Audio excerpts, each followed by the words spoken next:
नमस्कार, मैं हूं आश्रुति वोरा और आप देख रहे हैं नेक्स्ट 9 न्यूज। आपका बहुत बहुत स्वागत हमारे इस खास प्रोग्राम देश की सच्चाई में। बात करने जा रहे हैं चंद्रशेखर आजाद के बारे में, चंद्रशेखर आजाद की पत्नी के बारे में, क्योंकि अब लगातार चर्चा तेज है कि उत्तर प्रदेश में जो उपचुनाव होने वाले हैं 10 विधानसभा सीटों पर, इन सीटों पर अब चंद्रशेखर आजाद, इनमें से एक सीट पर अब चंद्रशेखर आजाद अपनी पत्नी वंदना कुमारी को चुनावी मैदान में उतार सकते हैं। लेकिन वहीं दूसरी ओर अब कयास तेज है कि आजाद के अपनी पत्नी पर दांव चलने से विपक्ष में कहीं ना कहीं खलबली मच रखी है, और ये जो खलबली है वो सबसे ज्यादा अखिलेश के खेमे से देखने को मिल रही है, क्योंकि अखिलेश यादव अब जो है कहीं ना कहीं आजाद के साथ गठबंधन करने की तैयारी कर रहे थे, या फिर एक तरह से कहें कि उनके सामने एक तरह से ऑफर रख रहे थे कि गठबंधन करने के लिए अखिलेश यादव चंद्रशेखर आजाद के पास गए और आजाद जो है वो गठबंधन करने के लिए हामी भर दे। लेकिन जब से चंद्रशेखर आजाद ने अखिलेश यादव को मना करा है, समाजवादी पार्टी को नकारा है कि वो किसी के साथ भी गठबंधन नहीं करना चाहते हैं, उस तब से ही कहीं ना कहीं जो खलबली है वो तमाम विपक्षी खेमों में मचती हुई नजर आ रही है, और सबसे ज्यादा तहलका मचा हुआ है अखिलेश यादव के खेमे में। और कहीं ना कहीं अखिलेश यादव को इस बात से नाराजगी भी है कि चंद्रशेखर आजाद अपनी पत्नी वंदना कुमारी को बिजनौर की मीरापुर सीट से चुनावी मैदान में उतारते नजर आ सकते हैं। इसी पूरे समीकरण के बारे में बात करेंगे। माही हमारे साथ मौजूद है। माही, स्वागत है आपका। माही, पहला सवाल देखिए यही रहेगा, चंद्रशेखर आजाद की पत्नी वंदना कुमारी का यूं चुनावी मैदान में उतरने की अटकलें तेज होना और अखिलेश यादव की ओर से कहीं ना कहीं नाराजगी जताना। वहीं आप देखिए चंद्रशेखर आजाद का वो बयान आप याद करें जिस हिसाब से आजाद ने एग्जिट पोल के परिणामों के बाद, अब यहाँ गौर करें शब्दों पे, एग्जिट पोल के परिणामों के बाद और असल परिणामों से पहले, जब एक तरह से चंद्रशेखर आजाद ने यह बयान दिया था कि अगर वो जीतते हैं और अगर इंडिया अलायंस जीतती है तो कहीं ना कहीं समर्थन वो विपक्षी गठबंधन को देते नजर आएंगे। लेकिन अब वो हवा चंद्रशेखर आजाद की ओर से बदलती नजर आ रही है। अखिलेश यादव पर कैसा प्रभाव देखती हैं आप? जी बिल्कुल, देखिए खासा नुकसान देखने को मिल सकता है अगर उनकी पत्नी चुनावी मैदान में उतरती हैं, क्योंकि आप आश्रुति देखेंगी चंद्रशेखर आजाद का जो जनाधार है जाहिर तौर पर उनकी पत्नी के साथ जाता हुआ दिखाई देगा। ऐसे में अखिलेश यादव को नुकसान होगा। और अखिलेश यादव की जो सबसे मेन सीट है जिसपे करहल सीट और बिजनौर सीट मानी जाती है, उसी पर भी कहीं ना कहीं चंद्रशेखर आजाद एक दांव चलने का पूरा प्रयास कर रहे हैं। और वो बदला एक नगीना सीट का, जिस तरीके से चंद्रशेखर को साइडलाइन कर दिया गया था अखिलेश यादव के द्वारा, अब कहीं ना कहीं चंद्रशेखर उसी का बदला लेते हुए भी दिखाई दे रहे हैं। ऐसे में जाहिर तौर पर अखिलेश यादव के, जैसा आपने बताया, खेमे में कहीं ना कहीं खलबली मचना तो जाहिर है, क्योंकि अब वहां पर हार देखने को मिल सकती है। इस बार ही आपने देखा कि चंद्रशेखर आजाद 2 सीट पर उतरते हैं, एक सीट पर खुद और एक सीट पर अपने प्रत्याशी डुमरियागंज से उतारते हैं। तो ऐसे में वहां पर हार का तो सामना करना पड़ता है, लेकिन नगीना सीट पर जिस तरीके से भारी मतों से जीत हासिल करते हैं, अब कहीं ना कहीं चंद्रशेखर आजाद का जो राजनीतिक कैरियर है ना, वो ऊपर जाता हुआ दिखाई दे रहा है। वो केवल चाहे अखिलेश की बात नहीं है, मायावती के लिए भी अखिलेश एक बड़ा खतरा, चंद्रशेखर आजाद एक बड़ा खतरा बनते हुए नजर आ रहे हैं। वहीं अखिलेश यादव के लिए भारतीय जनता पार्टी के साथ तो उनके वैचारिक मतभेद शुरू से रहे हैं। तो ऐसे में माना ही जा रहा है कि हो सकता है कि भारतीय जनता पार्टी को भी बड़ा झटका लगे, क्योंकि प्रत्याशी तो हर कोई उतारेगा। अगर ऐसे में वो प्रत्याशी चंद्रशेखर आजाद की तरफ से आता है तो जो जनता का जनाधार है, जो युवाओं का जनादेश एक तरीके से जाता हुआ, जिसमें लगातार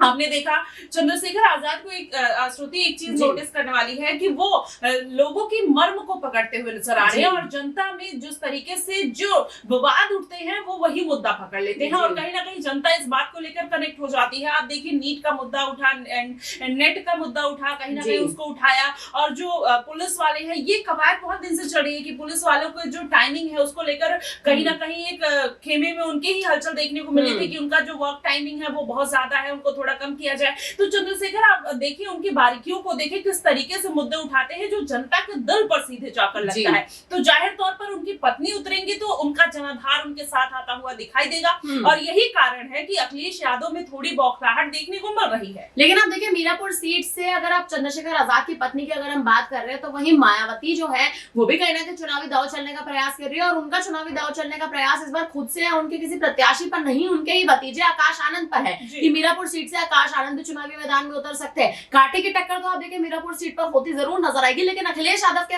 हाथ से बाजी क्या आपको लगता है मीरापुर सीट की जा सकती है? जी बिल्कुल, देखिए उसमें कोई दो राय नहीं। अगर चंद्रशेखर आजाद की पत्नी मैदान में उतरती है तो जाहिर तौर पर वो सीट उन्हीं को मिलने वाली है। मुझे अगर अब तक के आंकड़ों के हिसाब से देखा जाए तो चंद्रशेखर आजाद जहां पर जीत दर्ज होगी, क्योंकि अपनी पत्नी और परिवार को पहली बार चुनाव मैदान में उतार रहे हैं, तो ऐसे हारी हुई सीट पर वो नहीं उतारना चाहेंगे। जाहिर तौर पर उनको पता है कि यहाँ से उनकी जीत पक्की हो सकती है, जिसकी वजह से वो, और उन्होंने, आपने गौर किया होगा कि उन्होंने केवल 2 सीटों का नाम लिया, करहल सीट और बिजनौर सीट, जिसपे अखिलेश यादव का दबदबा माना जाता है। तो ऐसे में जो ये फैसला उनका है, कहीं ना कहीं अखिलेश यादव के लिए खतरनाक तो है। लेकिन आपने आकाश आनंद का जिक्र किया, तो आकाश आनंद भी अगर उतरते हैं तो जाहिर तौर पर उनको इस उपचुनाव में नहीं उतरना चाहिए। अगर उतरते हैं तो कहीं ना कहीं अपने राजनीतिक कैरियर में उनको अगर पहले ही चुनाव पर हार का सामना करना पड़ जाएगा, तो उनकी जो कंपैरिजन है आजाद के साथ, जो छवि बन रही है मायावती के भतीजे के रूप में, कहीं ना कहीं वो धूमिल होते हुए नजर आएगी आश्रुति, और जो मायावती की पार्टी के लिए अच्छा नहीं होगा। लेकिन अगर आप माही अगर आप देखें, छवि तो आकाश आनंद की देखिए पहले से ही धूमिल है, लेकिन अब आकाश आनंद की अगर आप देखें, मायावती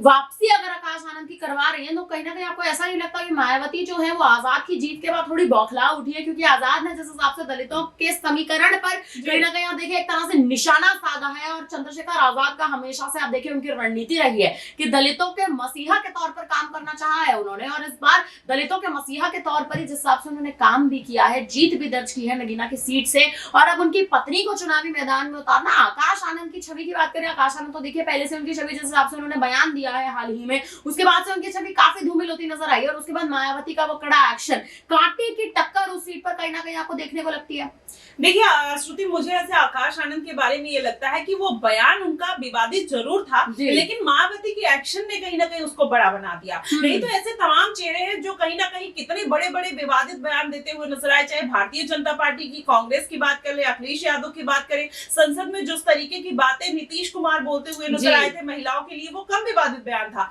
तो ऐसे में मंगलसूत्र का बयान पीएम मोदी का वायरल हुआ, अजीत पवार को लेकर जिस तरीके से स्टेटमेंट दिया था, तो कहीं ना कहीं जब आप अपनी मुद्दों को दरकिनार करके दूसरे के मुद्दों को हाईलाइट करते हैं, तो कहीं ना कहीं उस पर सामने वाला अगर छोटा है या अपने राजनीतिक कैरियर की शुरुआत में है, तो उसकी छवि पर असर पड़ता है। वही आकाश आनंद के साथ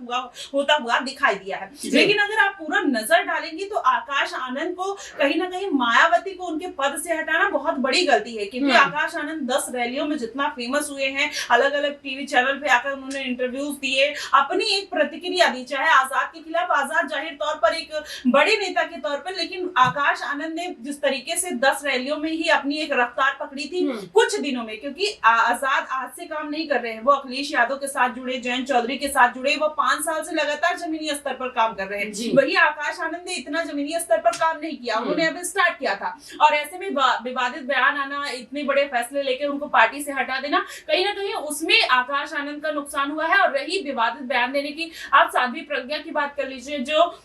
गोडसे को सही बताती हैं, और कहीं ना कहीं इस पर कितना भारी बवाल, फिर भी उनको सांसद के रूप में चुनी जाती हैं। तो आप देखिए, ऐसे नहीं, रमेश बिदूड़ी ने किस तरीके से संसद में बयान दिया था, तो ये कोई नई बात नहीं है, और आकाश आनंद के ऊपर इतना बड़ा एक्शन लेना मुझे लगता है सबसे बड़ी गलती है। लेकिन आने वाले विधानसभा चुनाव में उनको अगर कोई जिम्मेदारी मिलती है तो बेहद अच्छा होगा मायावती की पार्टी के लिए। अच्छा होगा मायावती की पार्टी के लिए अगर बड़ी जिम्मेदारी आकाश आनंद को मिलती नजर आती है। लेकिन अखिलेश यादव जिस हिसाब से लगातार एक तरह से आजाद पर दाव चलने का प्रयास कर रहे हैं, लेकिन चंद्रशेखर आजाद के बयानों से साफ तौर पर अब ये समझ आता है कि चंद्रशेखर आजाद ना तो मायावती के साथ, ना अखिलेश यादव के साथ, और ना ही किसी गठबंधन में, और ना ही एनडीए के साथ शामिल होने में कहीं से कहीं तक भी अपनी दिलचस्पी दिखाते हैं। हालांकि अब देखना ही है कि अब जो उपचुनाव होने वाले हैं, इस उपचुनाव में उत्तर प्रदेश के आखिर अखिलेश यादव क्या दाव चलने का प्रयास करेंगे, क्योंकि लोकसभा चुनाव में बहुमत के साथ जीत तो दर्ज कर चुके हैं, और उसके बाद से उनका एक जो आत्मविश्वास है वो कहीं ना कहीं चरम पर दिखाई देता है। लेकिन वहीं चंद्रशेखर आजाद भी अपनी जीत से पीछे नहीं हट रहे हैं,